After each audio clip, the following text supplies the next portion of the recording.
नाज़रीन तो ॿी ब्रेकिंग न्यूज़ अवां सां शेयर कंदालूं कराची खां। कराची जे कोरंगी वारे इलाइक़े मेहरान टाउन में कपड़े जी फैक्ट्री में ॿीहर बाहि भड़की पई आहे।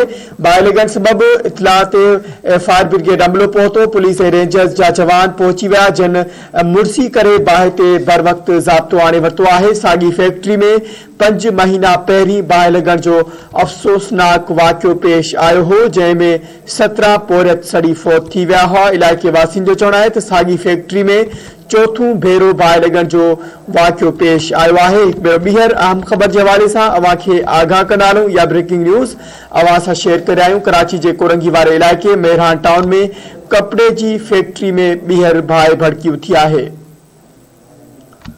बाहि लॻण वारे इतलाह ते फायर ब्रिगेड अमलो पहुतो। पुलिस ऐं रेंजर जा जवान पहुची विया, जिन मुड़सी करे बाहि ते बर वक़्त ज़ाब्तो आणे वरितो। साॻी फैक्ट्री में 5 महीना पहिरीं बाहि लॻण जो अफ़सोसनाक वाक़ियो पेश आयो हो, जंहिंमें 17 पोरियत सड़ी फौत थी विया हुआ।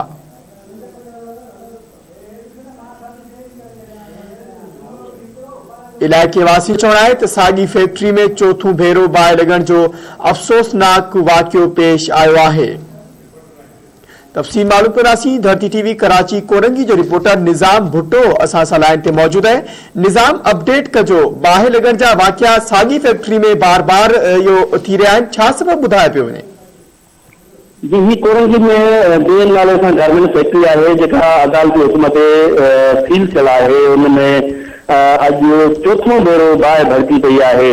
बाहि लॻण जो कारण इलाइक़े वासियुनि ॿुधायो आहे त पहिरियों जॾहिं हिन फैक्ट्री खे बाहि लॻी हुई त दर ऐं दरवाज़ा हिन जा भॻा विया हुआ, जंहिंमां नशो वापराईंदड़ माण्हू अंदरि फैक्ट्री में दाख़िल थियनि था ऐं हू बाहि ॿारे नशो कनि था ऐं हू हलिया वञनि था, जेका बाहि ॿरंदड़ ई रहे थी ऐं उन मां फैक्ट्री खे बाहि लॻे थी।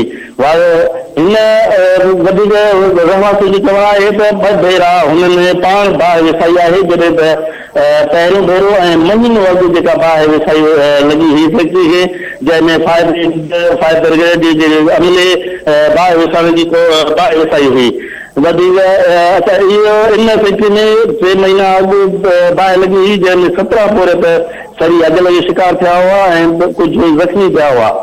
अच्छा, इन मां तव्हांखे वधीक ॿुधाईंदो आहियां त हिन फैक्ट्री खे सील त कयो वियो आहे, पर हुनमें उहो गार्मेंट्स जो कपिड़ो ऐं तयारु कयल सामान बासण जी सूरत में पियल आहे, जेको जंहिं हिन फैक्ट्री में ॿाहिरां हिकु ख़ाली प्लाट आहे, जितां हीरोनी ऐं ॿियो नशो वापराईंदड़ माण्हू हिन फैक्ट्री में उतो प्लाट मां अंदरि दाख़िल थी फैक्ट्री में वेही नशो कनि था ऐं उहे उन सूरत में फैक्ट्री खे बाहि लॻे थी।